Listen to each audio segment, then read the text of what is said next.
And welcome to the Women's Workshop podcast. I'm Ella, the founder of the Women's Workshop, and this is my co-partner, Immi. Hi, I'm Immi. And we haven't been here for a little while because I've been moving house, so I've been very unavailable and very bad at providing content, etc. But we're back, so yeah, welcome. Season 2. Huh? Sorry? This is season 2 of the podcast. Is it season 2? We could do, yeah. No, this is season 2 of the podcast. Okay, fuck it. Should we redo that? No, let's just keep going. Let's just leave this in because we're professional. Okay, right. This is season 2 of the podcast, apparently. And announcement-wise, we have a competition to announce, which we have been meaning to announce for ages, but we've been keeping you waiting, to build anticipation. So the competition is called What Does Feminism Mean to You? And you can create any piece of art in any medium, and the winner will receive the grand prize of being commissioned by us to create us a logo for the Women's Workshop podcast. Yeah, I think we spoke briefly on this in the podcast we did with Dominica. Any medium, we just want to see your beautiful artwork, and like any medium that will work as a logo. Like you can do a sculpture and take a picture of it. That would be awesome. Yeah, you could even do some performance art stuff, film it, and we'll just have it playing in the logo. I don't know if you can do that, but I'm sure you can. Where there's a will, there's a way. Huh? You can't do that?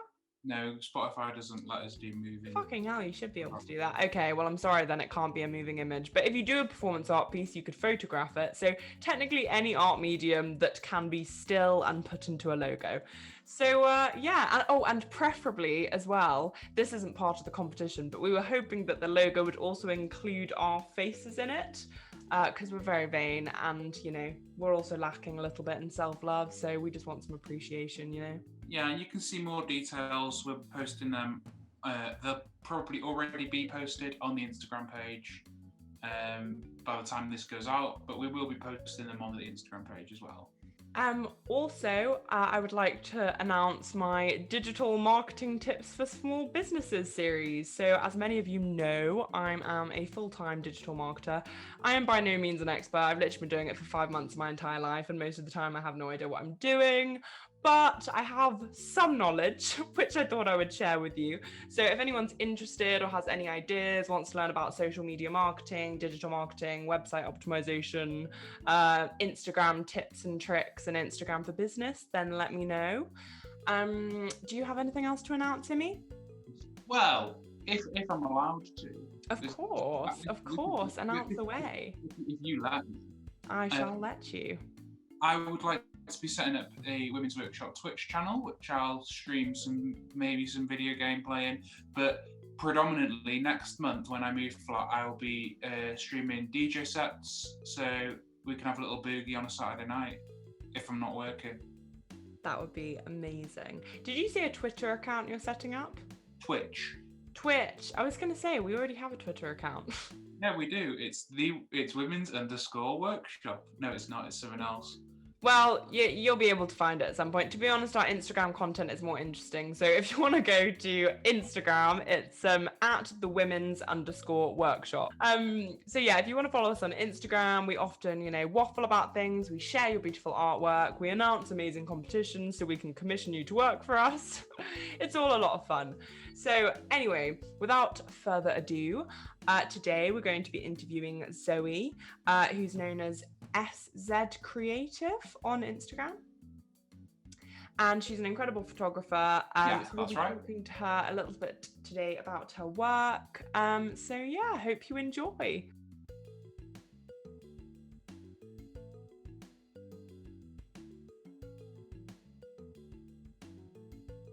So hi Zoe, and welcome to the Women's Workshop podcast. Thank you so much for coming on today.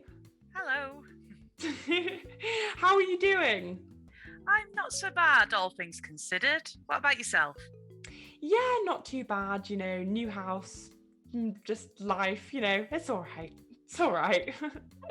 What about you, Immi? Are you all right? I'm dandy.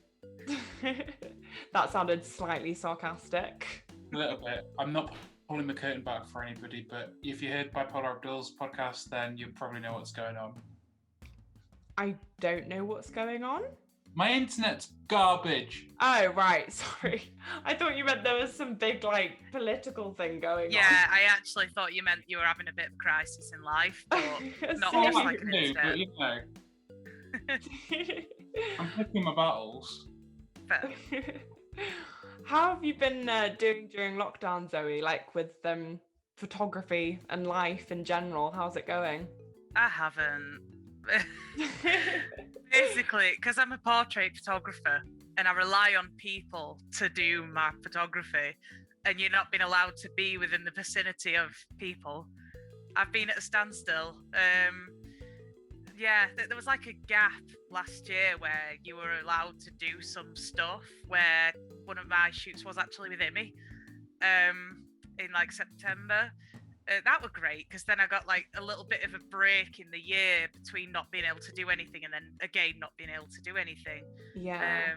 But it's made it quite difficult as well, because I've been a key worker this whole time in customer services. So on top of where people would normally be furloughed and maybe have a bit more time to explore other mediums and that, I've just been at work. Yeah. Oh, yeah, it's been just a really fucking shitty year. Yeah, you can say that again. Especially like for the creative industry and like the arts, and like some small businesses have like taken off during lockdown and done really well. Like I've seen so many people on TikTok, and yes, I do guiltily watch and enjoy TikTok, but like so many small businesses have blown up on there. But then so many other people, like, you know, you for example, haven't been able to get the work they want to get, especially photography. As you said, it's so hard having to rely on people to create your artwork. Exactly. I mean, the whole thing is quite subjective. It depends what type of artist you are. Like you said, with a lot of businesses taking off, we've probably got that we're living in an online world to thank for, because, for example, in the times of the Spanish flu and all you had to do was write a letter, you've got so many more avenues of getting out there now. People are just able to go around the world if they wanted to.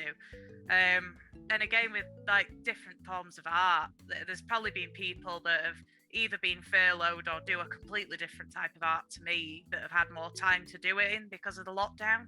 Whereas obviously people that rely on going out and taking pictures of people like myself have been at a standstill.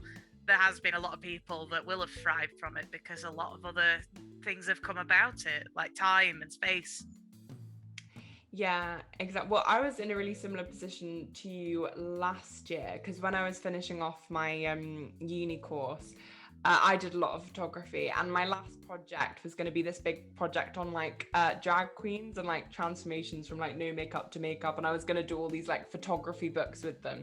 And then obviously like lockdown hit and the uni's closed and everything. And it was like so devastating, because I had all of these plans, and I remember emailing my tutor, who I despised, and I was just like, what do I do? I have all of these plans. And also, I think it was quite a lot easier. I mean, I know lockdown was shit for everyone, but I think it was a lot easier for people who like painted or drew and stuff, because you can sort of just do that from anywhere. Whereas if you collaborate with other people a lot, then it's much harder to create your work if you rely on collaboration.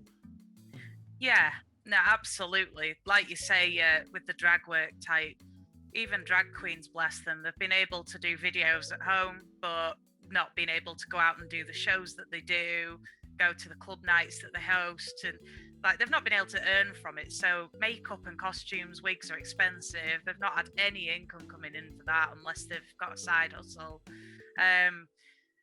There's been a lot of photographers that have been able to, I don't know, grab a teacup and take a nice picture of it at home, and that gives them that little bit of a lift. Personally, it bores the shit out of me. I'm not a great still life photographer, it goes without saying. I do bits and bats, but only if I have to. I don't really like still life. Well, no, to be fair, like I think some still life photographers who are like specialize in it can do really cool stuff. And like also there was this photographer who does all these landscapes made out of food. Like, Oh. I don't know if you know them, but like creates like all these like mountains and everything, but you literally wouldn't even know it was food, but he makes it out of like, you know, carrots and potatoes and everything. And like, that's really, really cool. But I don't think I'd have the patience for that either. I'd be like, this fucking potato doesn't look like a boat. That requires time that I have no concept of. No. Exactly. I feel like in lockdown it's either been like there's been the people who've been really productive and like, I don't know, started a business or like done all of like focused on their dreams, and then there's like the couch potatoes, which was me, who were like, I don't know what to do with life, I might just sit here until this all blows over. Yeah, I just developed a love of macrame and a drinking problem. Oh god, yeah, I've been drinking so much. Like I used to barely drink at all, and like lockdown it's been like I've had a shameful amount to drink, and just it's been bad. I think it's happened to the best of us. I really feel like an odd duck because I've been sober for 6 years, stayed sober through the lockdown, and I wrote an album and an EP during the lockdown, so I feel like a bit of an odd duck in this conversation. Yeah, you can fuck off. Quite frankly. Little Miss Productive. Oh god, you're so She's annoying. one of them banana bread types, isn't she? I did bake a lot as well. See? I didn't bake banana bread because vegan, but I did make some nice biscuits. I do love a banana bread. I want to get back into baking actually, because I hate cooking. I just can't be bothered with it. I really can't. But baking, I really like, because you can sort of like, you can eat the mixture along the way, you know? You can't have like a little nibble of raw chicken along the way unless you want salmonella. So it's the baking mixture for me. That's the best bit about baking, though. There's the mixture. I mean, I've sworn never to try baking again. Why? Because there was an episode where I thought it'd be a really cool idea to try and make some muffins. And when I was putting like the mixture together, I thought you had to put about, I think I put 3 tablespoons of bicarbonate of soda in. Oh no! And you're only supposed to use about half a teaspoon. So that, yeah, they were massive. They tasted like bleach, and I've told myself I'm never going to do it again. Oh no! You have to try it again. Just do one teaspoon. Ella, for the sake of humanity, no. Well, this is why I don't do the instructions. I just go there. That looks about right. Oh my god, no! I could not do that. I literally, when I say I bake, I follow a recipe. I can't stray from the recipe. What would happen? I just went, look at it. If it looks like it's all right, it's all right. If it needs a bit more, if it looks like it needs a bit more, it needs a bit more. How do you know? Like what baking intuition is this? How do you know if it looks all right? I literally wouldn't know. I'm like, I need to read an instruction that tells me it needs to be like a creamy milk-like structure. I can't believe you live alone. Who, me? No, Immi. I mean, I could understand why you live alone, Ella, because you sound like you can actually look after yourself. One, I don't live alone. I live with my boyfriend. And 2, no, I fucking could not live alone. I would die. They would fire me within a week, like, just with no food in the house, like laying on the floor. Oh my god, no, Zoe, I could not live alone. I cannot take care of myself at all. I can't even keep houseplants alive. Oh, see, that's one thing I am quite good at. I'll take pride in that, because my mum's managed to kill an air plant, but I am a bit of a hoarder when it comes to plants, and I've got loads. Well, see, I've always wanted to be a plant person, but I'm just not very good at keeping them alive. But I did buy loads of houseplants for this house, just in the hope that I might change, you know? It's like having clothes that you don't fit into anymore, but you just sort of keep, because you're like, maybe like one day, even though it's never going to happen. Well, you've got Martin to help you feed the plants as well. Yes. Well, no, to be fair, I've actually watered them every day since I've been here, so... You've got to be careful with what types, though, because some plants you've not got to overwater them every day. Some plants get away with like once a week, like cacti and stuff. I thought they all needed watering every day. No. What? That's so unfair. Can't you just, they're all from one, like, you know, genre of life? Can't they just all take the same stuff? No, because for example, I've got a Venus flytrap, and you're not actually supposed to water them with tap water because the pH is too high and it can kill them. So you're supposed to use rainwater. Ah, that would explain the death of Vera. Mm. She was my Venus flytrap in the first year of uni that I got from the plant sale, and she did not live long. No. But Pedro, the aloe vera plant, did live quite a while, but then I ripped off one of his arms in a drunken haze and threw it at someone. But he did actually live after that. No, what killed Pedro was I went on a night out and I got very, very catatonically drunk. And this girl like took me home. It was really nice of her, but she was also very drunk, and she knocked Pedro over on the way out, and I was like passed out on the bed, and the next day he was just strewn across the floor. So all of these really ties down to you being drunk. No, Vera was a sober kill. Ah, right, okay. Yeah. So any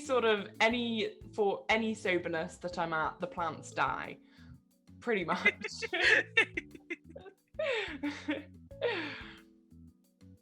Tell us a little bit about you and how you got started in photography, Zoe.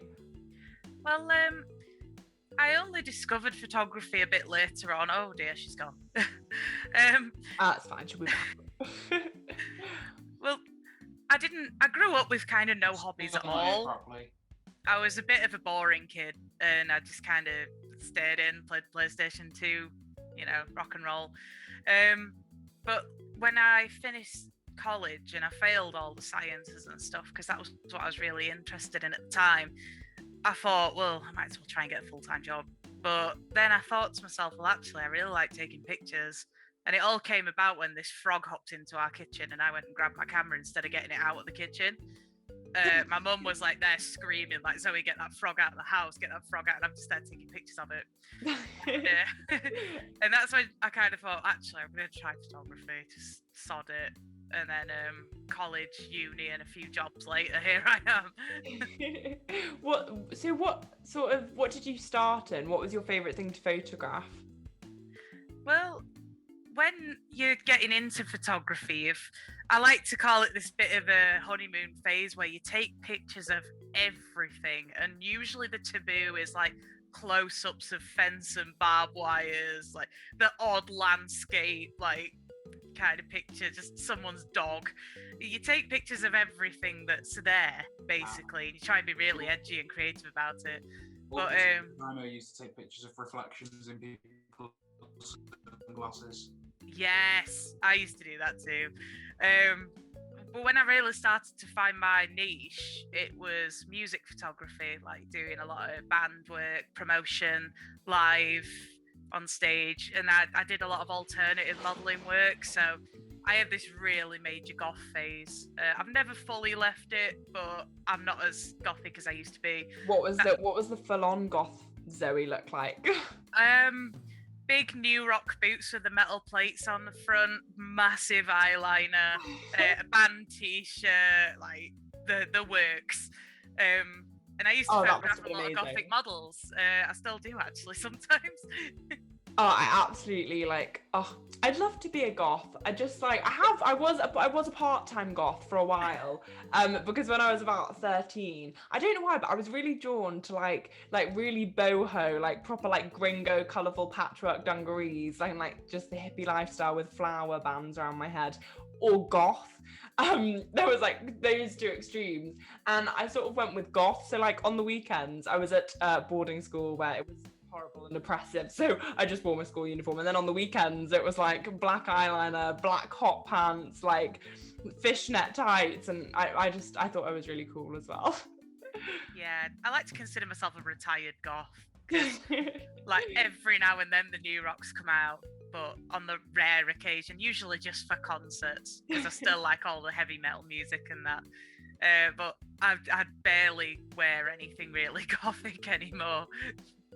Yeah, well, I went to a Sisters of Mercy concert just before COVID. Wow.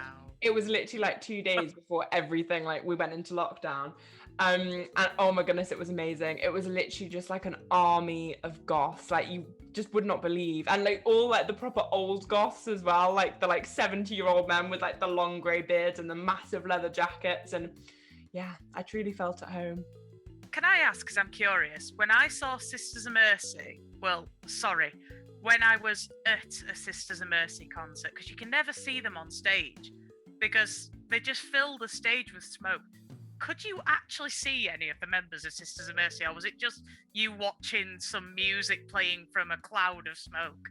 Yeah, you know what? I don't think they did that much smoke when I went to see them. A little bit of smoke, but I did see them for most of the concert. We were quite close as well. I think it was in the was it in the O2? I think it was in the O2. What are the other arenas? It wasn't the massive one. It was the not as massive one.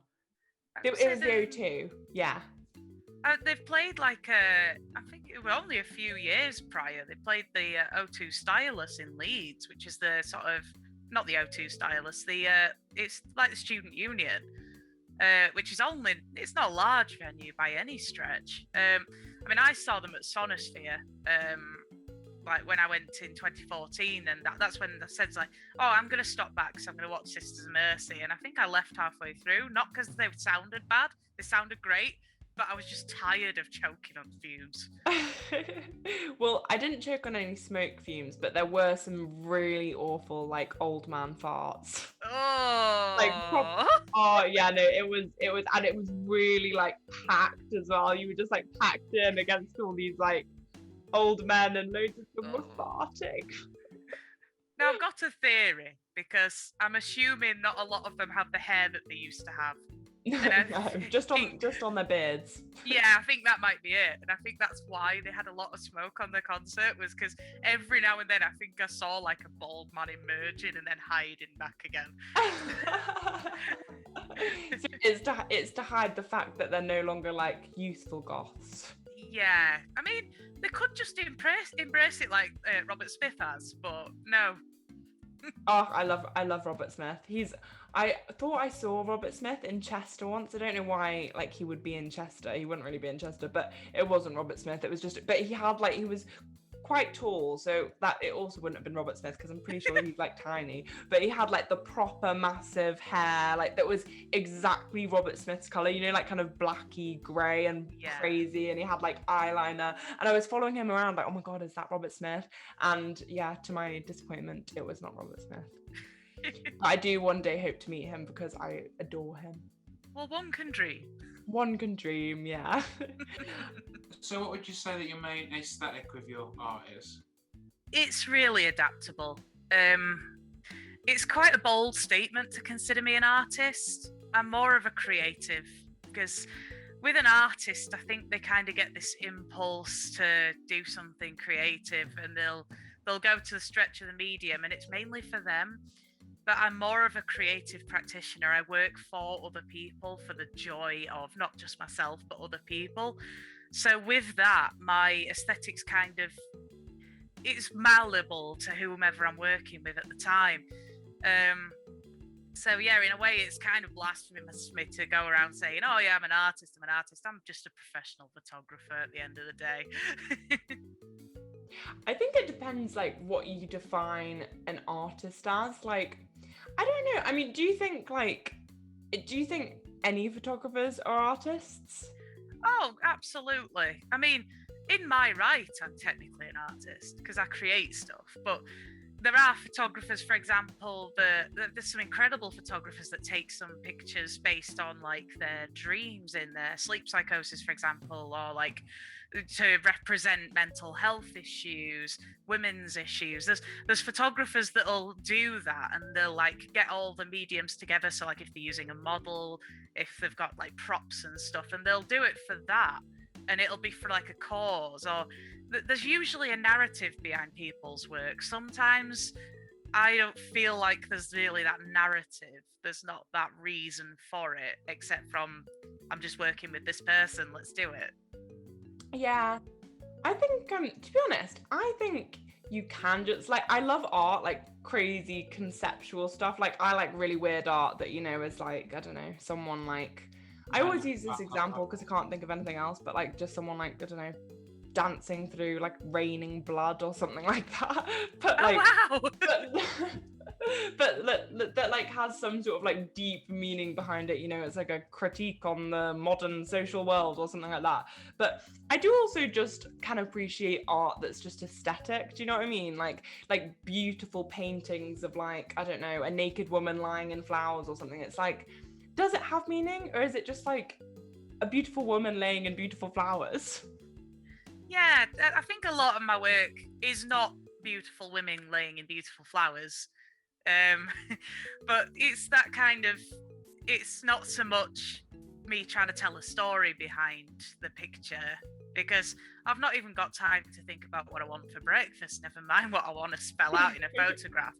For me, a lot of the time, I think you nailed it on the head, really. It's more to do with, say, an aesthetic, and like people on Pinterest will take certain things that'll appease some audiences, kind of thing. I think that's kind of more to the way to describe my style. Yeah, exactly. Yeah, I think photography especially is something that quite a lot of people have struggled to view as an art form, in terms of, I think just because I feel like there's always been like a bit of competition between sort of like painters and drawers, like traditional art and sort of more modern forms of art. And lots of people who talk about photography who don't know anything about photography, you know, will say, well, like it's just, you know, pressing a button on a camera, so like how is that like original or creative or unique? And it's like, well, because it's like it's the planning that goes into it, it's like the lighting, the exposure, how you work the camera to take a great photo, and then all of the post-production. Yeah, editing is a massive part of it. Huge. You did the album cover for my most recent EP, and the edit on that was really pretty. Oh, thank you. Again, that was an idea that kind of spun off of Pinterest, because everything's been done once already. The trick to being a photographer, a creative photographer, is just to try and put your stamp on it and make it look like it's never been done before, which in actual fact it all has. But yeah, right, with Immi's EP, I thought that's going to be a really cool idea, making her look quite 3D. And you can actually like change some of the color channels in Photoshop and like just move her about, and that worked really well. And I was like, I'm so proud of that picture. I'm just really glad to see it slapped on her cover. So Zoe, would you like to say a little bit about where are your favourite environments to shoot in? It's always going to be the studio for me. Quite a snooty photographer, really. I like having more control. I'm a huge control freak, and like any typical British weather, you can't rely on the outdoors a lot.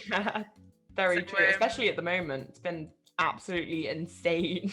Horrendous. Like there was one day where it like snowed and then it would blooming sunny the next minute. I know. It's literally impossible to get dressed in the morning. Probably, yeah. A lightning storm in Leeds. There's a what? A lightning storm? Yeah, we had one last night. Oh, we did. It was humongous. Or was it Tuesday night? Oh, ours was 2 nights in a row. Ah, fair. It's just Leeds, that. Leeds is a storm. Yeah. But yeah, I had a little studio of my own. I had it for just short of a year, and I used to do a lot of portraits and headshots in there. And it were a nice space to go to as well. It wasn't just about doing the photography in there. I used to just take my laptop and edit and play some pictures, and I used to drink there a lot. Oh, that's so nice. Oh, I'd love to have my own studio to get drunk in. It was awesome. Like, I just loved having the environment, because I had to move back in with my mum. Like, with no disrespect to my mum, because I love her to pieces, but we always clashed because I'd come back from having my independence, she's got hers, and we used to just row all the time.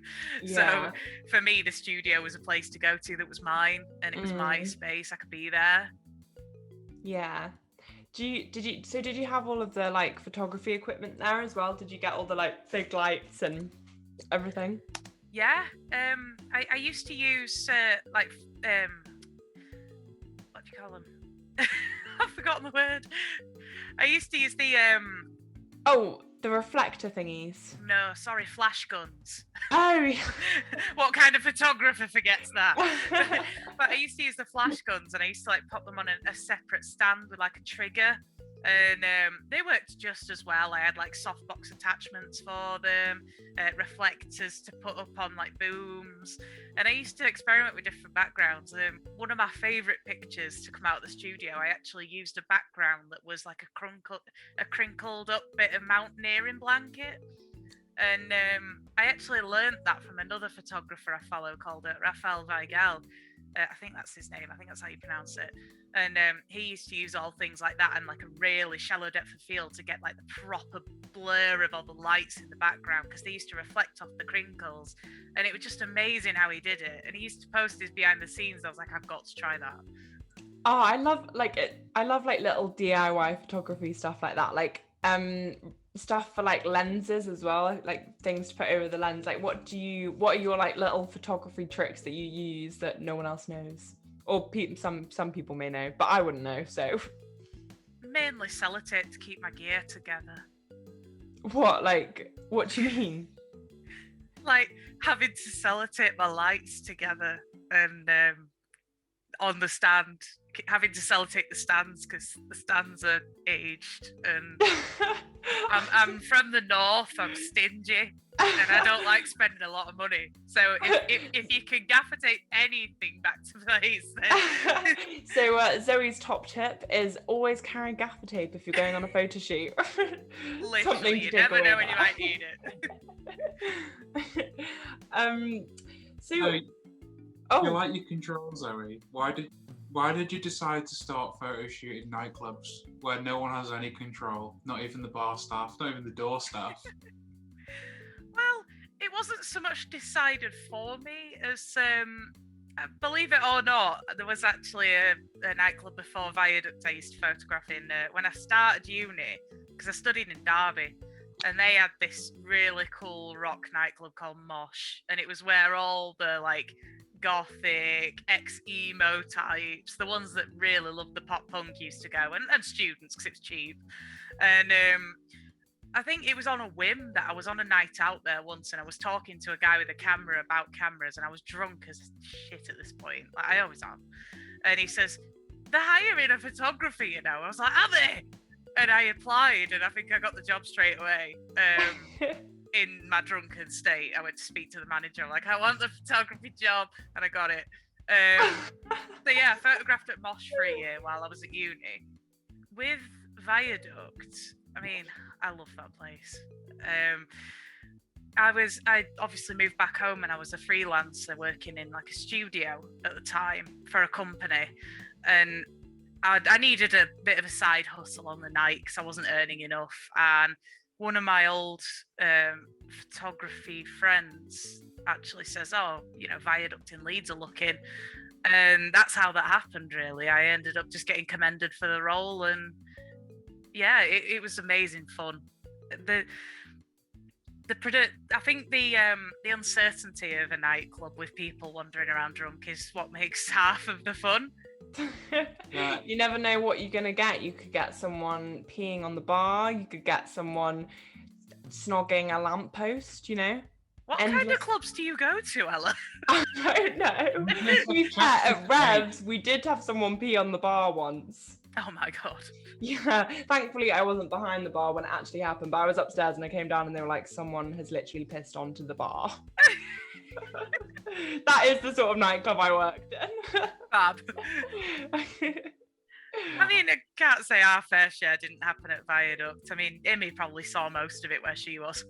Oh my god, I remember looking through, because the doors didn't lock properly in the Viaduct toilets, and I remember being sat in the cloakroom, turning slightly and just being like, oh, yep, that's two people eating each other out. I'm just gonna look down, just not even gonna acknowledge it, not gonna call security. They're clearly having a good time.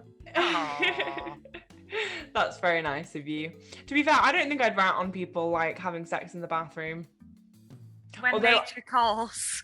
I mean, exactly, you know, it's primal. What are you gonna do? But I did once rat on someone. I actually felt kind of bad for it, but I ratted on someone because they were literally like snorting coke in the middle of the dance floor, like not even hiding it at all. Like they were just doing it in, like, I'm just like, the audacity, like sort of respect in a way, but like literally just pouring it onto the side, like, because they had little side bits where you could put your drinks in like the middle of the dance floor, and they were just snorting it up, and I was like, Is that okay? There's just other rules for nightclubs that aren't accepted anywhere. Well, they're not accepted in nightclubs, but you just wouldn't even dream of doing something like that in a shop, for example. Yeah. Well, depends how long the night goes on for.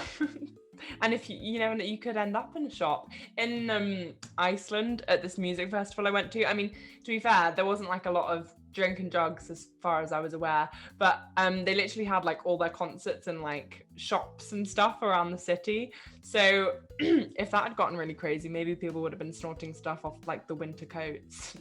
So I've just started a new job in retail, and apparently in the fitting rooms before they have found like used condoms. So stuff doesn't happen in shops. Oh, okay. No, I don't know why. I sort of feel like, and I don't know why I feel like this, but I sort of feel like the bathroom of a nightclub is a more acceptable to have place than the changing room of a shop. But I don't know where that logic's come from. Called me old-fashioned. I prefer a bed in privacy. No, the thought of that makes me laugh, really. That a bathroom of all places. Oh, I know. It's like, think of what other people do in here. Yeah, no, I think that's not on my bucket list. No. Not at all. But anyway, moving on from the bathroom sex. Do you want to ask question 5? Because I feel like it'll mean more coming from you.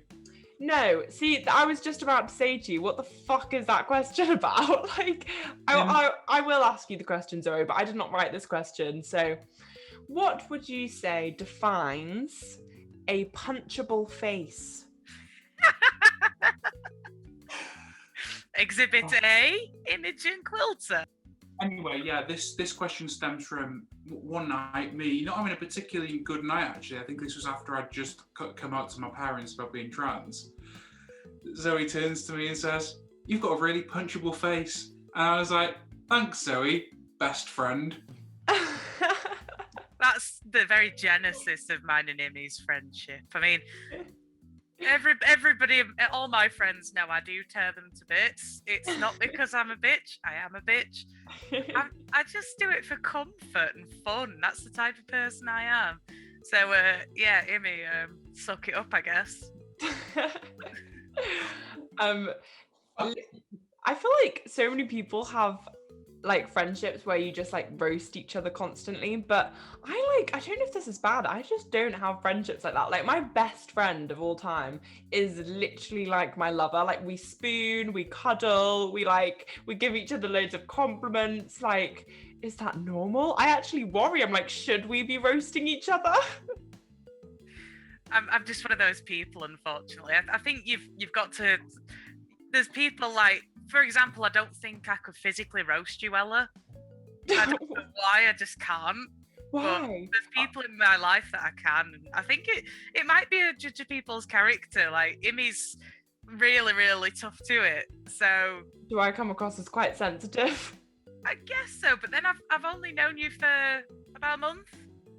Yeah, true. No, to be fair, I'm shit at comebacks. Like, I'm really bad at them. Like, if someone, like, because I have one of my friends, she did used to roast me constantly. She was trying to train me for the real world because she knew that I was really shit at comebacks. So she just used to roast me constantly and, like, encourage me to come back at her.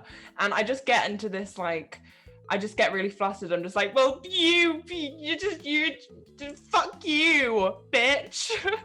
I think I can probably sense that, and that's probably why I refrain. I don't want to be that person that says something and then makes someone cry. Oh, no, I wouldn't cry. I do cry at all TV shows, but I don't cry that often in real life from people saying stuff to me. So don't worry. Like, feel free to have a roast. I'm just not very good at giving the roast back. I'm from a family where we get together once a blue moon, and when we get together, it's just constantly throwing insults around. And believe me, it's not in bad nature. Like, we get along really well as a family. We love each other to pieces, but that is just the type of relationship we have.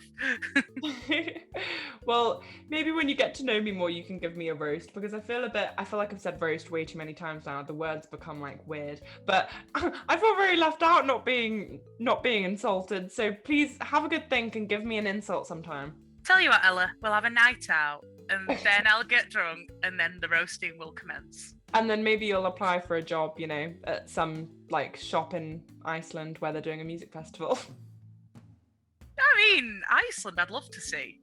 So, Iceland is amazing. Oh my God, it's just, everyone's just really nice there, but it's very cold. Very, very, very cold. is it expensive? Yeah, it's very expensive. Mm. I mean, I presume if you live in like, you know, one of the little villages, but like Reykjavik is pretty much like the only actual like city with stuff in it. Like I think everything else is just really small villages. So you could go and live in a really small village and it might not be that expensive, but it's because like they're super independent. Well, independent. Actually no, I'm about to contradict this because they import everything. So wait, is that right? I don't know. It's very expensive, so I presume they have to do lots of imports and stuff. But I got a vodka and coke there once, and it cost me, I think, £15, equivalent to £15 for vodka and coke. Oh my goodness. Yeah, it's pretty shocking. So yeah, it is cold and very expensive. But apart from that, it's very nice. Yeah, it's somewhere I'd like to visit just as a tourist. I mean, I've never liked the idea of living abroad. I'm too much of a home bird, but I absolutely adore going on holiday and seeing loads of different places. Yeah. Well, this is what I'm so Well, we're sad supposed about. to be far. I'm sorry, what? I think you cut off a bit of me. I said we're supposed to be going to the Faroe Islands with Dominica anyway. Oh yeah. So in our last podcast, we were talking about what we were gonna do. We're gonna have like a party on a beach. Oh, and then I also agreed with Dominica that we'd have like a period drama themed party on a beach in the Faroe Islands. Oh. Yeah, just because I'm very into my period drama. Well, I say period dramas. It's just Poldark, which I'm rewatching. But I want like to dress up in a ball gown and go to the beach. Why not? Are you into Poldark or are you into the man? No, I am in love equally with Demelza and Ross Poldark, both of them. To be honest, slightly more Demelza because Ross Poldark can be an arsehole. I'm like fucking in love with both of them. Genuinely, I was thinking if I could choose to have a threesome with anyone, it would be those two because they are like the most beautiful people in the entire world. But I'd need them in their period drama costumes To really get you going. Yeah, and they'd have to speak, you know, in their accents from Poldark as well, like the posh and actually her accent's more of like I'm not gonna do it because I'll embarrass myself, but it's like sort of that old English, like I think they say thee and stuff. Oh yeah, but I don't know. Yeah, she's just they're just all really fit. Yeah, they're just. I'm sorry, I said getting a bit flustered. But yeah. Anyway, so circling back to Zoe, after the punchable face question, which I have asked, if Immi is still here, you may ask the next question, Immi. Unface related. We're not having a seance today anymore. So, are there any other styles of art that you wanted to venture into? Why do you like them, etc.? God, I'm professional. Well, with photography, there's no such thing as different types of cameras. They all do roughly the same thing. It's just a different brand. You don't get like your oil paints, your charcoals, your different types of paper or whatever. But I would like to get back out with my film camera again.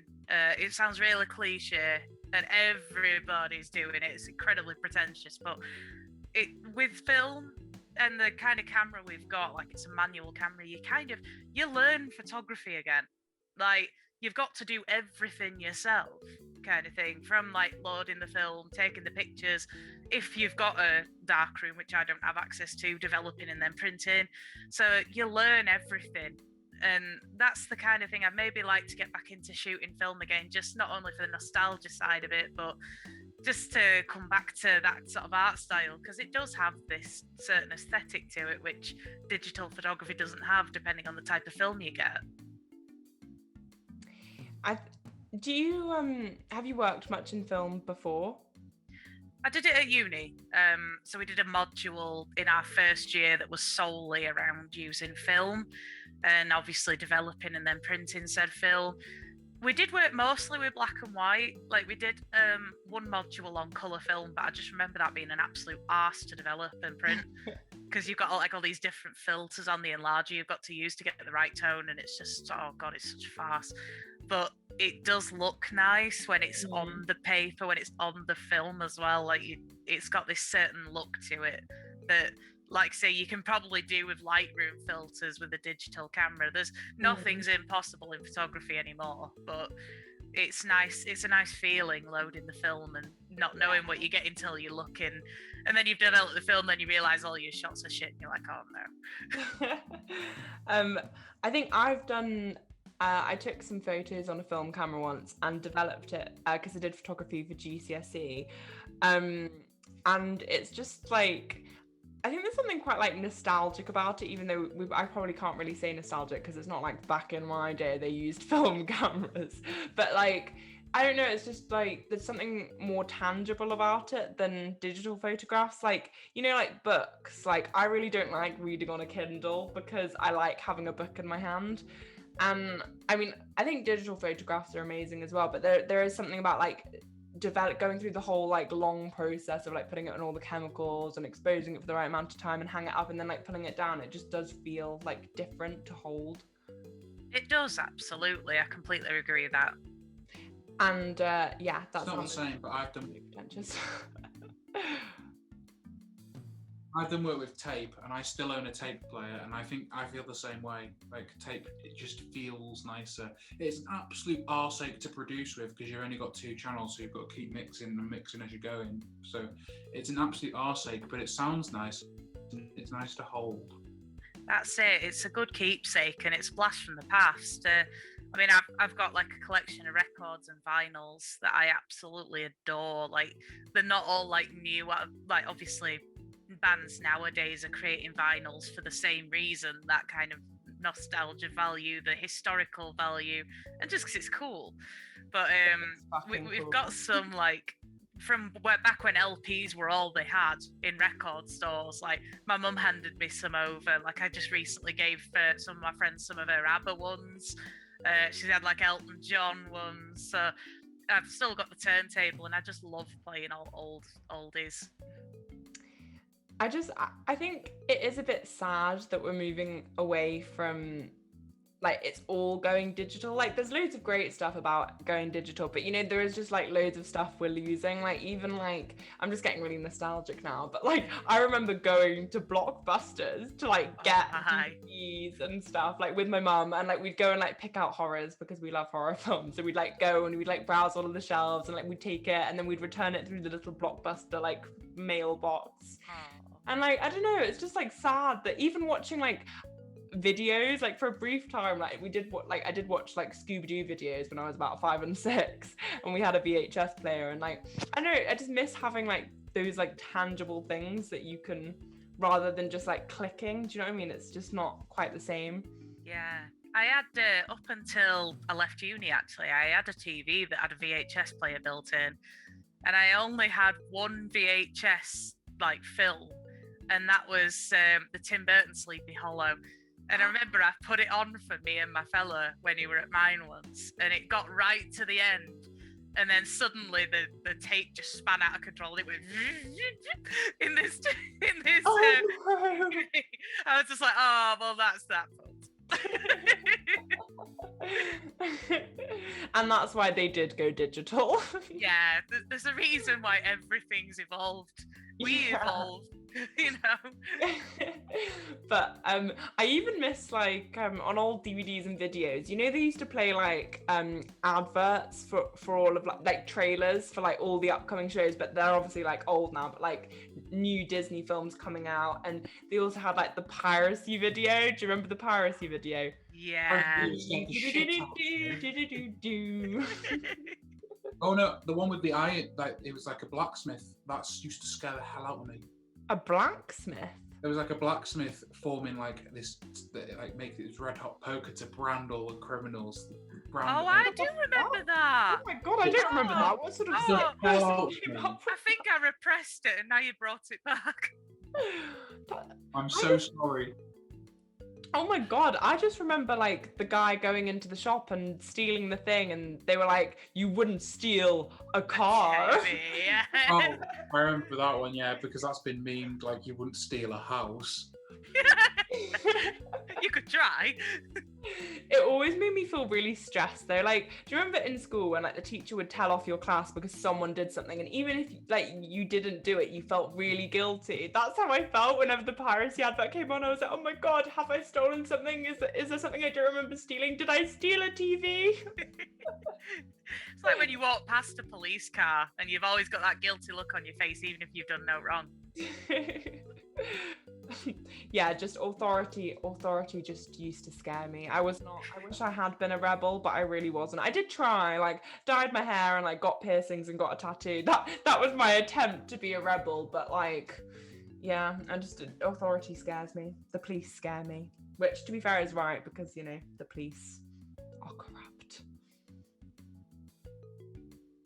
And with that, do you want to ask the next question? Yeah, so moving on. Have you, would you say, in your profession experienced any sort of prejudice or misogyny based on the fact that you're a woman in the industry, or has it been quite an inclusive experience? In terms of photography itself, no. But when I used to work at Jessop's, the camera shop, we had a lot of customers that wouldn't talk to me and ask me for advice because I was a girl. That was quite common. I remember one time I were on the floor, not like on the floor, like I was stood up. I was walking around. I wasn't laid on the floor. There's going to be a lot of people who are in retail that don't know what that meant. So I was doing my stuff, you know, just going about. And this guy who came in and he was like looking at memory cards, and they had this policy where you have to approach customers within 10 seconds of them walking in the door, which was a bit, you know, but retail. Yeah. So I says, "I need any help with anything?" And he just ignored me. So I was like, right, that's my cue to go. What? And then he went straight to my senior, who was a man, and asked him some questions. And I'm not being funny, but there was one of the seniors that hadn't even done photography before, and it was because he got an experience in being a manager, and I was studying photography at the time. They said that they get that far too often, where like the girl members of staff will just get completely ignored.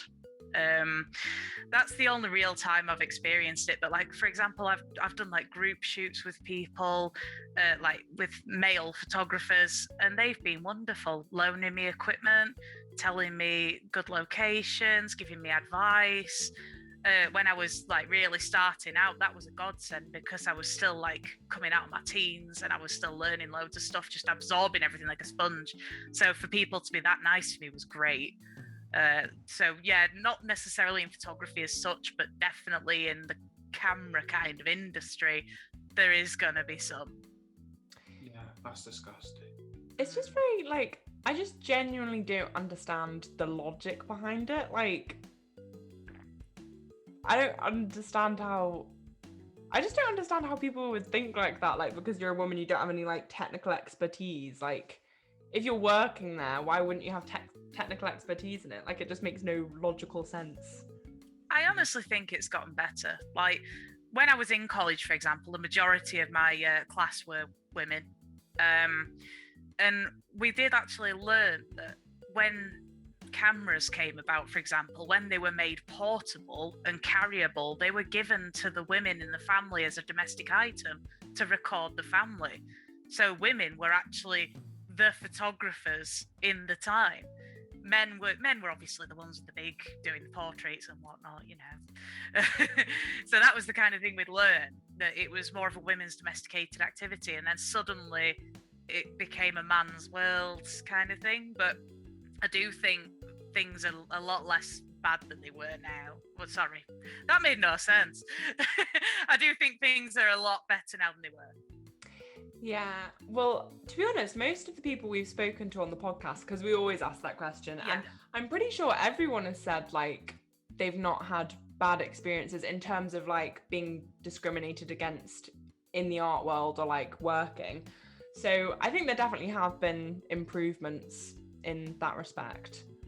Yeah, I certainly don't. There's been no occasion where somebody's just pointed to me going, "Hi, you're a woman, you can't take a picture." God forbid. But you know, that kind of that stigma. There's going to be people probably experienced it that haven't realised they've experienced it because it's not been direct.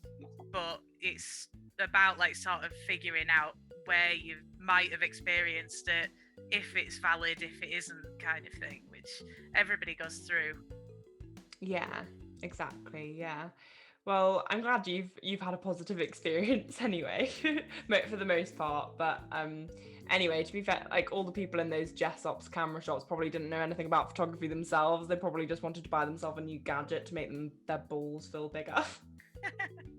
Majority of retired men that get the first pension, like, I'm going to get a really fancy camera, and then I'm going to take a load of pictures It's either a camera or a bike. Yeah. And then they'll go take loads of pictures of girls in the 20s as they're taking off bits of their clothing in a public place, probably an abandoned building, because that's edgy and cool.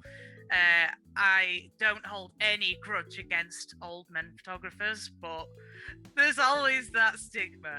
And that's really hypocritical coming from me, who's just said there's a lot of stigma to women in the industry. There's a lot of stigma to old men in the industry. Clearly. But to be fair, old men do generally have like, you know, the advantage, like in terms of, you know, in their old men's clubs and things. I was talking about this the other day about the Masons, because I've never really known what the Masons are. I mean, I still don't 100% know, but I don't know why. I always thought it was like this really cool, like secret club, and like I don't know why I pictured them like going into caves and doing rituals, which is not what it is at all. It's basically just like an old gentleman's club where they like open doors for each other and like give all their, you know, it's all like just like old middle class white men who like give each other opportunities and like, I don't know, get Buckley an internship at the mayor's office. My dad's actually applied to join the Freemasons. Oh no, I'm sorry. Because he was getting, I think he was getting some work done on the house and he wanted to knock 10 quid off it or something. And he knows that if he joined the Freemasons, somehow he would be able to get 10 quid knocked off the price. Oh, that's fab. He then I'm very me all sorry. the information about secret society, and I was like, Dad, you're not supposed to do that. I'm not going to do that for fear that they come bursting through my window or something. Well, I mean, I don't really know much about them, but just like from what I've heard, it sounds very like sort of gentleman's. I don't know. I just don't really like the idea of like gentlemen's clubs. I mean, I don't know why, because like it's fine to have like men's clubs, but just like the idea of like a gentleman's club just seems very like.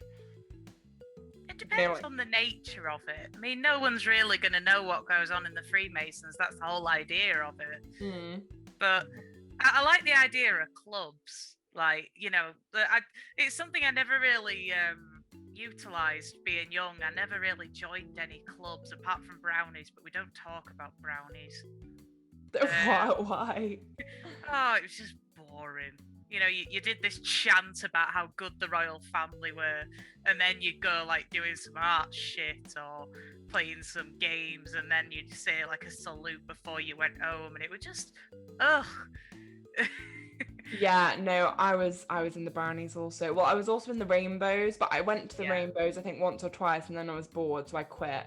And then when I was older, I was like, the brownies will be different. So I joined the brownies, didn't like the brownies, so I quit the brownies. And then I joined guides. I don't know why I was joining, I just couldn't stop. And every time it was like, I mean, guides was slightly better because like we were a bit older, so, but we were still doing like crafts and stuff. I don't know, it's just a bit of a weird, like, what is the actual point? Do you know what I mean? I was just a bit confused about the actual whole concept of it. I think it's probably the kind of club that teaches you how to go with the system. Basically, it teaches you authority, it teaches you respect. It's basically like a moralistic class where they try and make it fun because you're young and you're naive, but deep down it's literally just a ritual, a rite of passage, if you will. I don't like that at all. I don't know why I kept joining. It's literally every single time I joined, I was like, no, this isn't for me. But I just kept going back. I feel like it's just something you get into though when you're a girl, because like my brother, for example, did Cubs for a while, because obviously they've got their own and Scouts kind of thing, and it's just one of them things. It's like it's there. You're born a boy, you go to Cubs. You're born a girl, you go to Brownies. Yeah. Yeah, I think as well, I don't know, I just, every time I thought about joining, I thought it was going to be like a really exciting thing, you know, it was like a secret club and like it was going to be really cool. And I mean, like, it was all right, there was nothing drastically wrong. It was just like a bit underwhelming.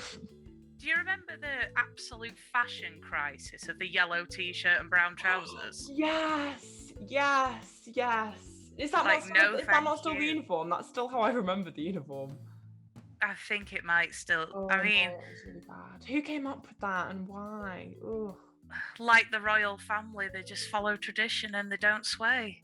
I've never seen the Queen in a yellow t-shirt and brown pants, I'm just saying. You did see her in that green screen outfit though, didn't you?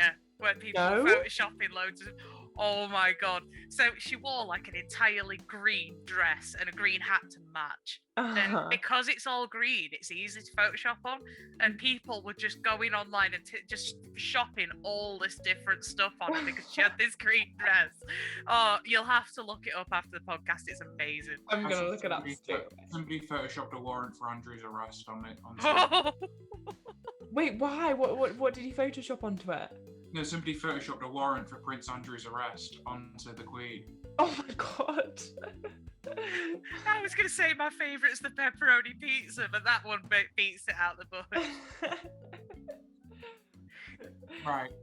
Let's wrap this interview section up. We'll have a little break and we'll go on to the Hall of Fame. So our last question is the same question we ask everybody. What do you have in store for the future? So, basically, I have actually got myself a new job.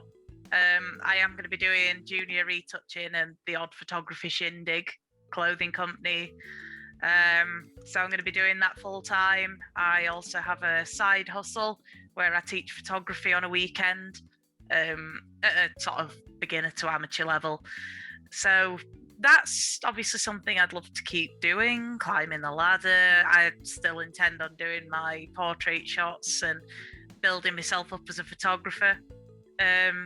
So yeah, in the future, I'm hoping to see myself with probably more publications behind my belt, probably doing some bigger names kind of shots. I still really like my music photography. I still really like my headshot photography.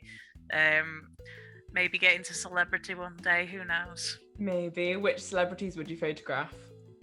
Oh, there'd be loads. You know when you're like listening to a song and you can just imagine like a whole shoot? And well, at the minute I'm really into Youngblood, and I think that would be the dream to just ask him if he wanted to do a shoot with me. That'd be amazing. There's like loads. Yeah. If you want to hire Zoe. Hi. Like I'm a huge Gerard Way fan, and I would absolutely love to do something like that. But again, it's all just a teenage fantasy, I think. Well, you never know. Maybe one day. I mean, you're in the industry now. You know, you're starting out. You'll get there, and plus you're on this podcast, which is going to reach millions of people. So, bit of promotion for you. Yeah. Anyway, so what were we talking about? The future. Yes. Well, yeah. Have you got anything? We'll do this at the end. I've completely fucked that up. Anyway, where do you want to be in 5 years? Let's do that. It's a bit unpredictable, to be honest. I mean, ideally, I intend to stay put here, for example, but I do want to be doing photography as a full-time gig still. So, I like to think I've struck gold with where I am at the minute, and I'm hoping to ride that sort of high a little while. It's quite unpredictable. I'm very open-minded. Whatever happens. Yeah. Not imminent death or suicide, but not like not joining 27 Club because I'm 27 next year, but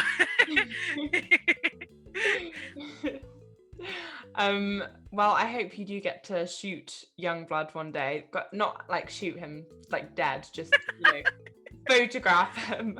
There's loads of people, but I've just like, I listen to his music and I just fantasize like shoots and stuff that I'd love to do. He's just got, I think it reverts back to why I do a lot of portraiture. Like my creative energy bounces off other people, so I get like this idea with somebody like Immi with the 3D, and I just want to do it.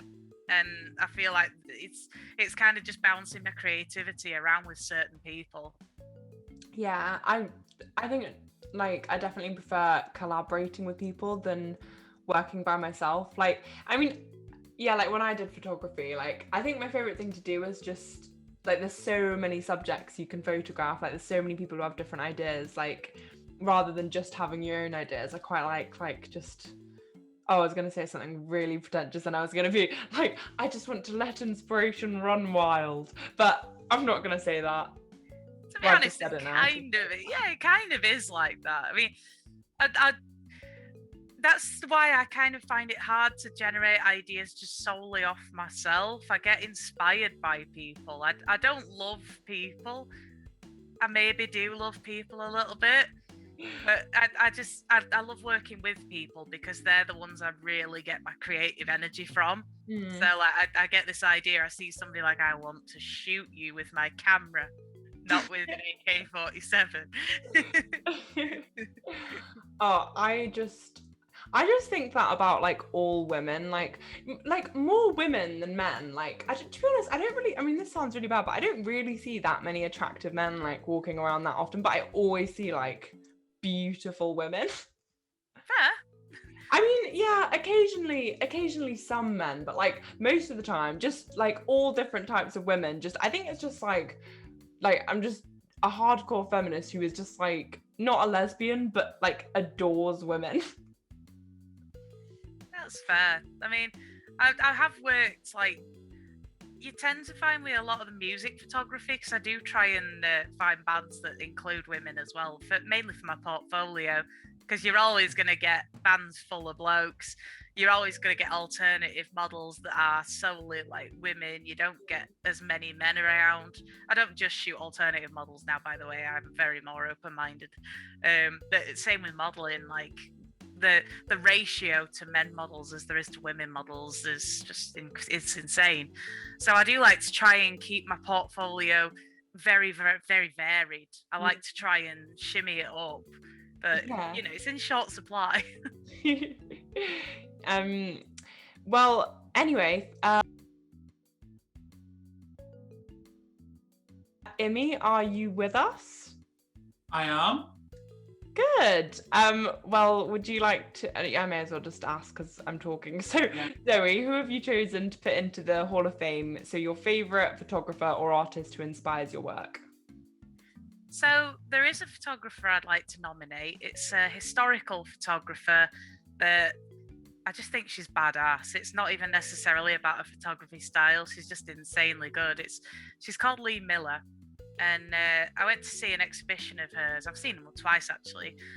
She basically started off her career where she was doing sort of modelling, per se, and assisting Man Ray, the famous photographer who sort of discovered solarization. She was like his assistant / model. And she went on to do a lot of then sort of fashion photography herself and even surrealistic work. She then went on to do like war photography, and she was like on battlefields photographing like the ships, the men, the everything. So she's really had like this whole book of just this interesting photography life. She's just done non-stop, and she's just an absolute badass. There was actually I went to an exhibition of hers where she had a photograph of herself from when she was doing like a sort of documentary photography, and she was taking a bath in Hitler's bathtub after he'd been killed. So yeah, she's pretty cool. Yeah, I've just looked her up and she's absolutely gorgeous, and I've just found that picture and it is so cool. wacky. Yeah, And that's the kind of person she is. She is this drop dead gorgeous woman who's done modelling, but then she's also like a really good photographer. Hitler had a picture of himself near his bath. He did. Yeah. That's. I don't want to. Yeah, let's just not even think about that. So yeah, I think she definitely deserves a place in the Hall of Fame. I hope you'll agree. Oh my god, I love her. Cool. I know nothing about her, but like just the first few pictures of her are just so inspiring. There's a picture of her in a like army uniform, and it's just holy shit. Yeah. So cool. Well, where I'm from, you might have heard of. It's called Wakefield, not far from Leeds.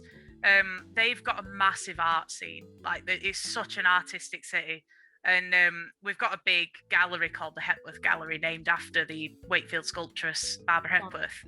And that was where I saw a big section of Lee Miller's work, including the Hitler in bathtub photograph, where she did a lot of surrealistic stuff, which was just absolutely beautiful. Well, yeah, she looks amazing. Like, do you ever see people who aren't alive anymore and you're like, I want to be friends with you?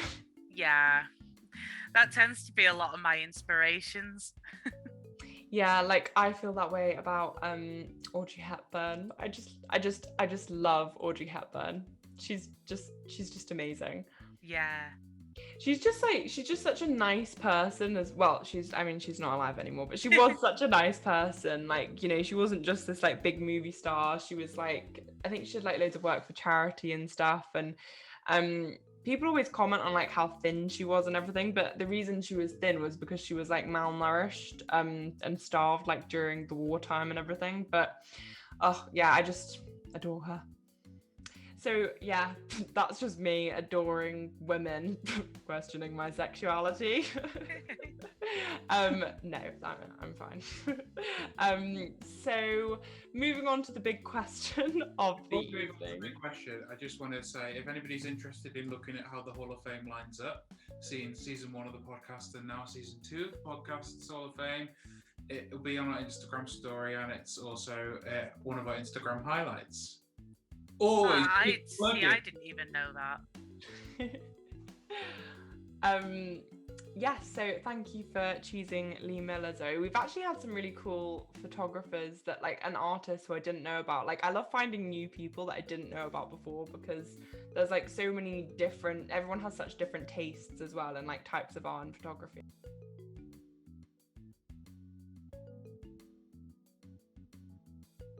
We're moving on to the big question. So before podcast, we asked our guest of honour to like think of a topic that they wanted to discuss and open a dialogue on. What is it that you want to talk about, Zoe? I don't have a lot of opinions on anything really, but I could talk for England about the way that the creative industries, the creative arts are in academic environments. Having come out of uni myself, I can honestly say the way that my art itself is graded and justified in coursework is an absolute shambles.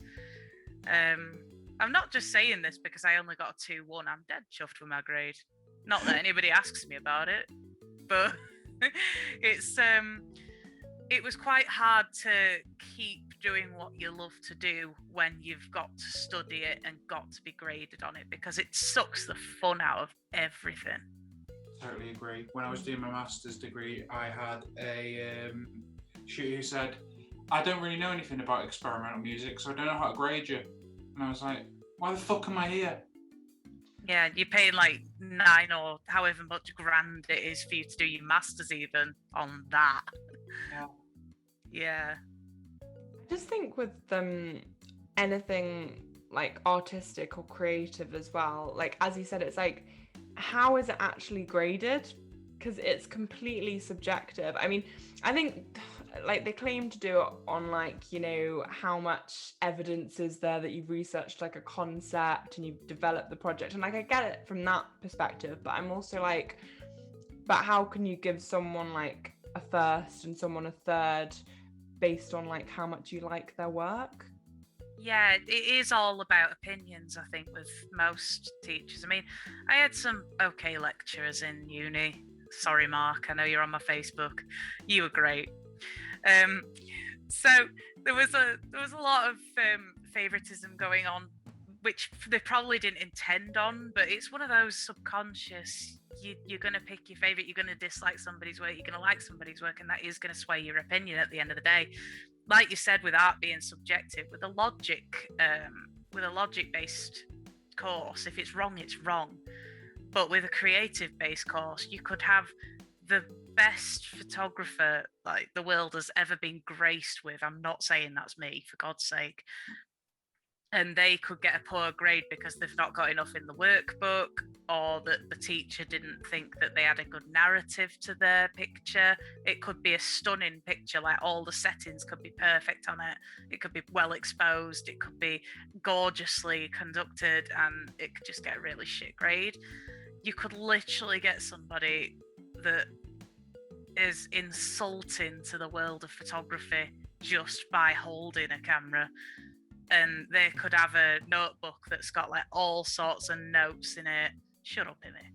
I'm talking about me. I don't know if you ever saw my conceptual photo Instagram. I don't know if you've seen my Instagram, which is just me posting pictures of nothing. Do you know, I liked it because I think I kind of liked that you had a style that I didn't have. I get a bit of photo envy, because I wish I was one of these like really abstract, like, oh, that's pretty, I'll take a picture, but I'm not. It's just plain and simple. But I love seeing other people's work that's like that. Well, I always felt like a bit of a cheat, because for one of my projects, I did like a commentary on cosmetic surgery project where I looked at like the darker side of cosmetic surgery. So basically, I worked with this makeup artist. She's called Yasmin Felix Mua, by the way. Just, if anyone wants to follow her on Instagram. And she did like all my makeup, like doing like botched lip surgery and like botched nose surgery and everything. But I always felt like I was cheating because I didn't actually take the photos because I wanted to use myself as the model. So I just like set the camera up on a stand. But then like my photography teacher was there. So like he just like pressed the button for me. But the concept was mine. So Yeah, you did most of the work. Well, I always used myself as a subject, not because I'm really vain, but because like the stuff I did was so weird. I didn't want to ask anyone else to do it. So like I just do it myself, but then it was so hard. I don't know if you've ever done self shoot, Zoe, but like when I do it on my own, like, and I'm not in the studio, and I did it at home, it was so hard because I'd have to like set it on a timer on a tripod, run to the other room, try and do a pose, and then I'd be like slightly out of shot, so I'd have to run back, reposition it, and then run back again. I've only done one, and that was because it was actually, I think the Derbyshire Times posted it, like, send us your lockdown pictures, and I got this really cool idea, like this on a whim, and I wanted to do like a bit of a sequence shot of me in my garden doing different things. I said myself, because not only could you not meet up with people, but I couldn't really, it was again kind of a strange concept that I didn't really want to go asking somebody, oh, by the way, will you do this for me?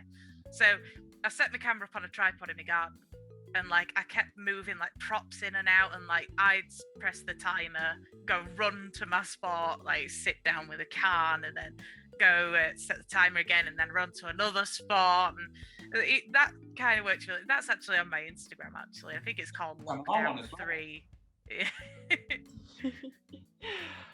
Yeah, that was really. Wait, was that the one with like you like 3 times throughout the Yeah. first... Yeah, no, I really like that.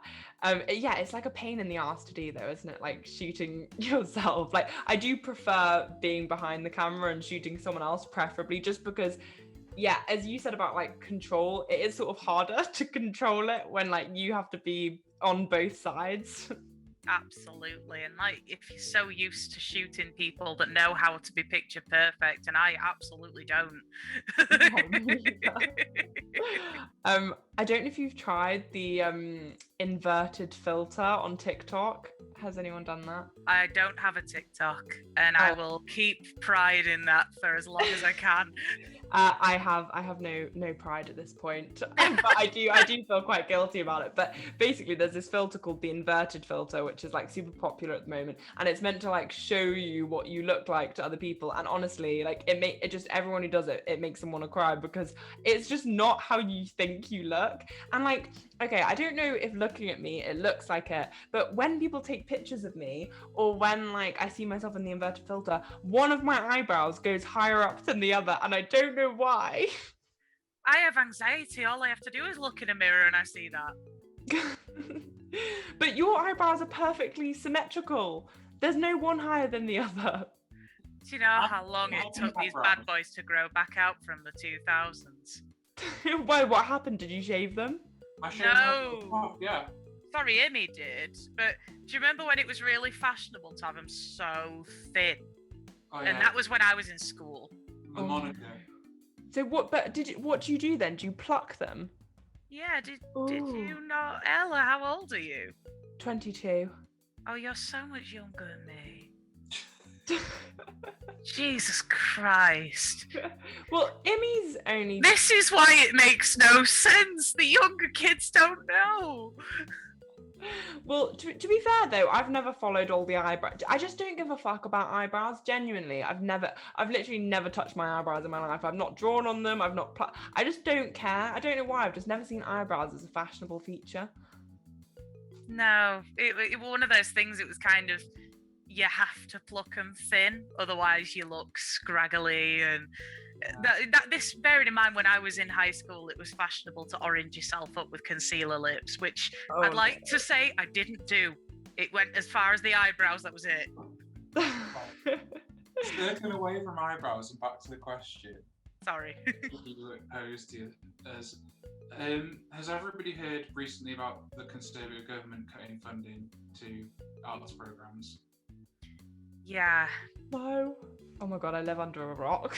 Well, you've been busy doing stuff, but yeah, the Conservative government have cut funding to art programmes by like £2,500 a year, which doesn't sound like a lot of money, but there's not enough money in the arts in the UK as it is at the minute, so we should all be angry.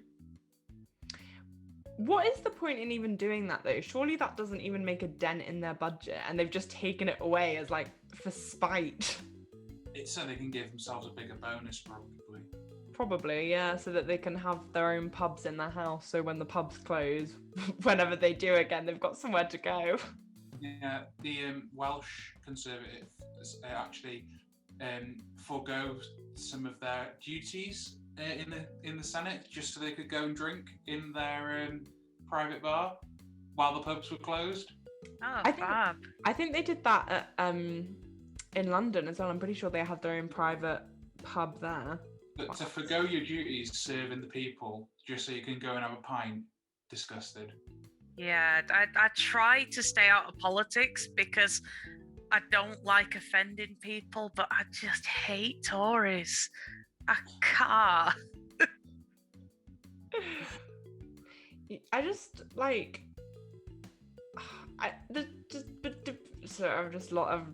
I've lost the ability to speak. Apparently, that was my anger in response to the cutting more arts funding. That information on you right in the middle of this podcast. Well, right at the end of this podcast, but yeah.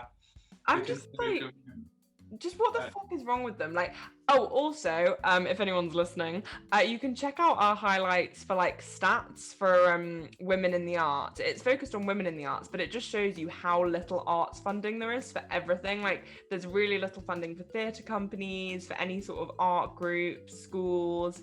Well, we know, because I'm on Instagram as we speak. It is women's theatre companies received 0.64% of the Arts Council funding. Oh, that's not even gonna, Yeah, no, it's like fucking disgraceful. But yeah, I think as well though, there needs to be more help for people getting into creative things if that's what they want to do, but not necessarily by going to university, in my own opinion. I think more people should be set up with like, there should be more like creative opportunities for young people, like apprenticeships, like when you turn 18 or So I think it's Denmark anyway. If you put down you're an artist on your census, which they do every year, not every few years, if you write artist or musician or whatever down, the government say, right, here's some money. By the end of the year, you need to have this much art. We will come around and we will check, but we will pay for you to do art. We will pay you this much money, and you just have to make sure that you've produced, I don't know, an album if you're a musician, or like this much work of paintings if you're a painter. Like, that's great, because it means they get taken seriously. Like the amount of stigma again that artists get in our country, it's like it's a hobby, you're not supposed to do it as a career, why should I pay you to do this? At least their government's saying, well, here's some money, get out there, kid. You know, I said this joke on I think it was Jackie's podcast, where I said, you know what I say to aspiring actors, I'll have a large latte.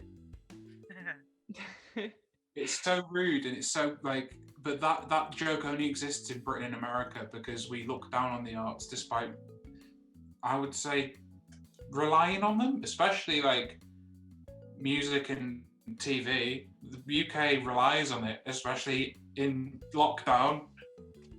Well, especially things like digital art and motion graphics, like that's a massive thing at the moment. I mean, to be honest, if you've done graphic design at uni, you are in such a good position at the moment, because when I came out, there was like, the only jobs that were available were digital marketing and graphic design, because obviously everything's gone even more digital than it was before. So like, people who are doing digital art, like there's so many opportunities for that at the moment. But I think what they should do is teach you more like applicable skills that you can use as a creative. So like whatever medium you do, maybe like teach you like the fundamentals or basic of like InDesign and Photoshop and Illustrator, and then like you can either use them or not in the future. But I think having those skills opens more doors. Yeah, I agree. I mean, going back again to the kind of university one, I mean, I was in commercial photography, so it was slightly different for me. It is like, to be a photography practitioner, you've got to move to London, you've got to do this, you've got to do that kind of thing. And maybe they did skip over a few points, but like for the arts photography side of it, for example, that's just the key word. It was just a photography degree, which is like mine, except from it was seen as more of an expression, like it wasn't career orientated. So if people did want a career in the arts and they did just a normal photography degree, they'd be hanging on a rope, they wouldn't know where to go.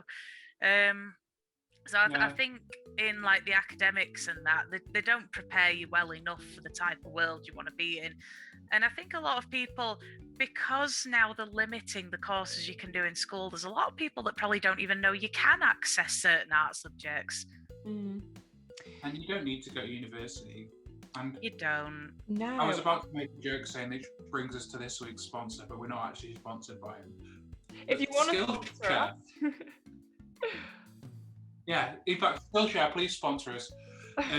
Skillshare is awesome, like, because you can just go on and you can learn stuff from people that actually know what they're talking about.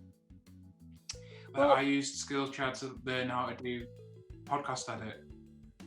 Oh.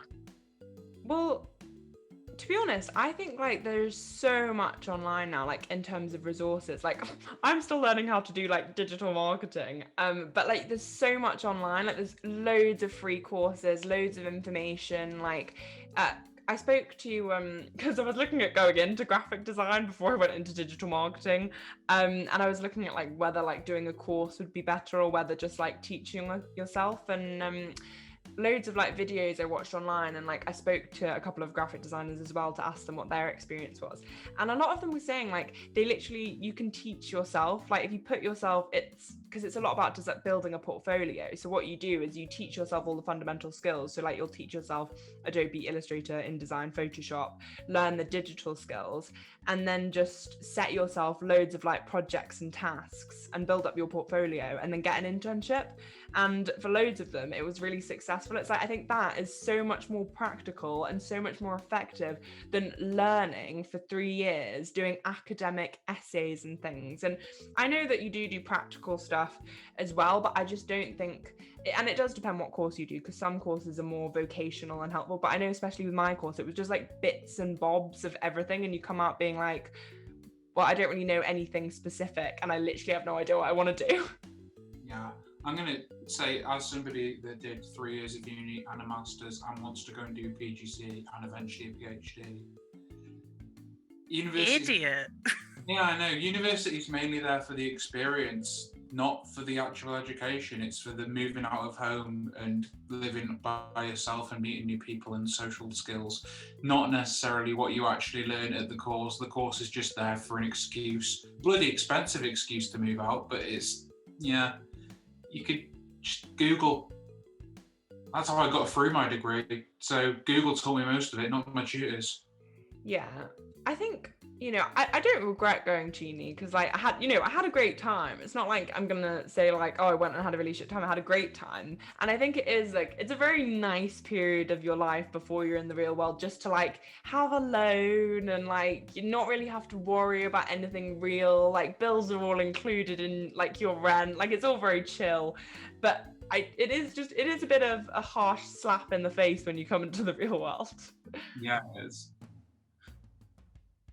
But anyway, the end point is there should be more money put into the arts and creativity and funding, but there should be probably more opportunities and more help in terms of actually getting into the industry rather than focusing on education. Absolutely. Yeah. And with that, I think we'll move into our outro, as this cuts off in 10 minutes and I don't want to start a fourth Zoom call. So I think we'll move on. So I just want to say thank you to Zoe for coming on tonight. It was lovely to speak to you, and I'm sorry we had so many interludes, but at least you got to go to the loo. And where can people find you on social or online? Well, at the minute I'm on a bit of a standstill, but I am on Instagram under SZCreative UK. You can find me on Facebook under the same bio. I've got a website to check out my portfolio, just www.SZCreative.co.uk. Often you'll find me in the pub. Yeah, just in every pub. Or at work, because that seems to be my life now. Teaching people photography. So I'm dotted about doing bits. Well, congratulations on your new job again. And if you do want to find Zoe, be sure to go to your nearest pub. In Wakefield, if you want a better chance of finding her. So yeah, thank you for listening. To promote ourselves, you can find us at the women's_workshop on Instagram, or you can find Immi at Immi Midi. So as we mentioned at the beginning of the podcast, we have a competition that's going up live tonight, which is entitled What Does Feminism Mean to You? You can explore it in any art medium you want, but the prize will be a commission by me and Immi to design our podcast logo. So you can design it in any medium as long as it can be a logo of some form. So it could be a sculpture, take a picture of it, whatever. So yeah, hope you all have fun with that. And Immi, do you have anything to add? Any final words? Yeah, just say that you can find us on Twitter. I still can't remember the Twitter handle, but if you look for the Women's Workshop, we'll be there. I'm very sorry. If the podcast provider that you are watching, listeners on, has the ability to rate and leave a review, please do, even if it's horrible. Like, engagement is engagement. Hate is really love. There's a fine line. So yeah, subscribe to us on YouTube, like us on Spotify, follow us on Spotify. You've obviously found us, so well done. Like, just click the follow button. And eventually we'll have a Twitch channel, and you can find us playing video games and DJing on a Saturday night. Oh, fab. I didn't even know that. No? It just leaves us all now to say goodbye. So goodbye. Bye. Bye.